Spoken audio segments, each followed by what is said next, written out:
योगिता सचिन फुकाटे, चैतन्य homeopathy clinic येथील doctor Deepatai Patil माझ्या गुरुभगिनी यांनी बॉडी डेटॉक्स कॅम्प याचे औचित्य साधून मला निमंत्रण दिल्याबद्दल धन्यवाद।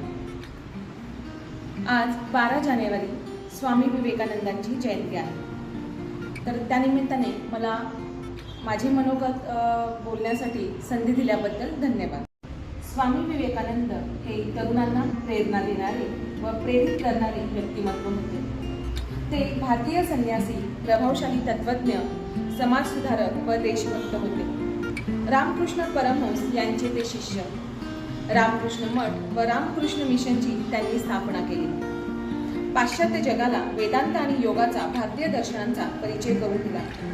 माझ्या अमेरिकेतील भगिनी आणि बंधूंनो या शब्दाने सुरू झालेले जागतिक धर्म परिषदेतील भाषण प्रसिद्ध आहे। भारतातून आलेला एक वादळी व्यक्तिमत्वाचा संन्यासी अशी अमेरिकेतील एका वृत्तपत्राची हेडलाईन होती आणि म्हणूनच राष्ट्रीय युवा दिन म्हणून हा दिवस साजरा केला जातो। त्यांनी सहिष्णुता, बंधुता व सर्वसमावेशकता यांचा संदेश दिला व धर्मांधतेचा विरोध केला।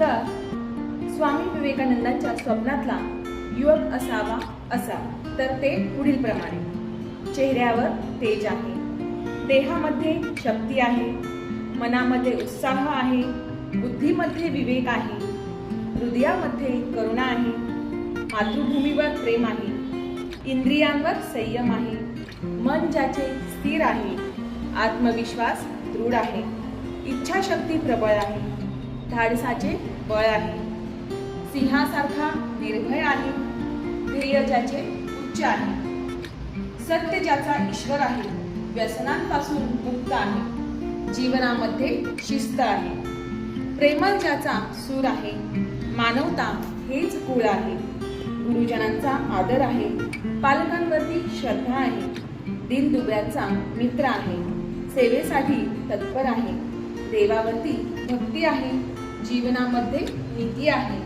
चारित्र्य ज्याचे शुद्ध आहे तोच आदर्श युवक आहे। जय हिंद, जय महाराज।